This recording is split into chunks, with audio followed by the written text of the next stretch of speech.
Ladies and gentlemen, the very word secrecy is repugnant in a free and open society, and we are, as a people, inherently and historically opposed to secret societies, to secret oaths, and to secret proceedings.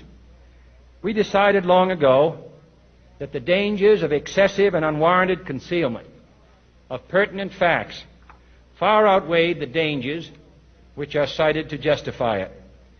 Even today, there is little value in opposing the threat of a closed society by imitating its arbitrary restrictions.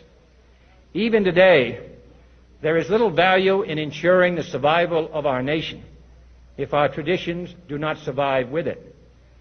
And there is very grave danger that an announced need for increased security will be seized upon by those anxious to expand its meaning to the very limits of official censorship and concealment.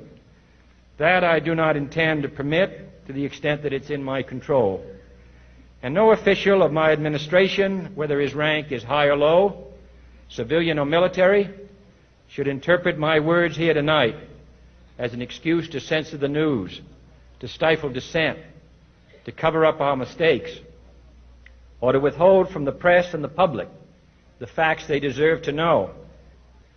For we are opposed around the world by a monolithic and ruthless conspiracy that relies primarily on covert means for expanding its sphere of influence, on infiltration instead of invasion, on subversion instead of elections, on intimidation instead of free choice, on guerrillas by night instead of armies by day.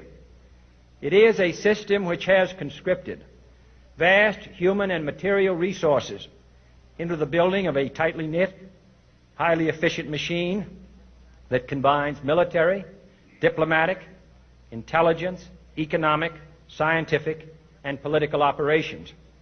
Its preparations are concealed, not published. Its mistakes are buried, not headlined. Its dissenters are silenced, not praised. No expenditure is questioned, no rumor is printed, no secret is revealed. No president should fear public scrutiny of his program, for from that scrutiny comes understanding, and from that understanding comes support or opposition, and both are necessary.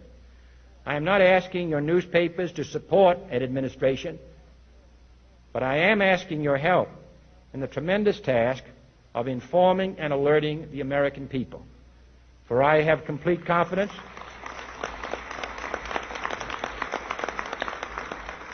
in the response and dedication of our citizens whenever they are fully informed. I not only could not stifle controversy among your readers, I welcome it.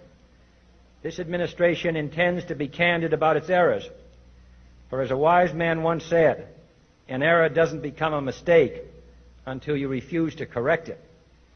We intend to accept full responsibility for our errors, and we expect you to point them out when we miss them. Without debate, without criticism, no administration and no country can succeed, and no republic can survive. That is why the Athenian lawmaker Solon decreed it a crime for any citizen to shrink from controversy.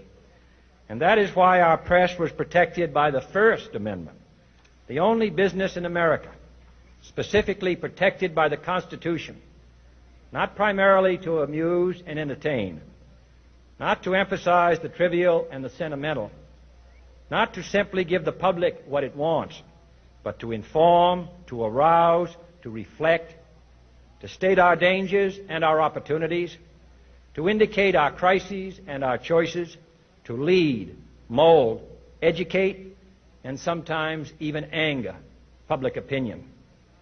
This means greater coverage and analysis of international news, for it is no longer far away and foreign, but close at hand and local. It means greater attention to improved understanding of the news, as well as improved transmission. And it means, finally, that government at all levels must meet its obligation to provide you with the fullest possible information outside the narrowest limits of national security. And so it is to the printing press, to the recorder of man's deeds, the keeper of his conscience, the courier of his news, that we look for strength and assistance, confident that with your help, man will be what he was born to be, free and independent.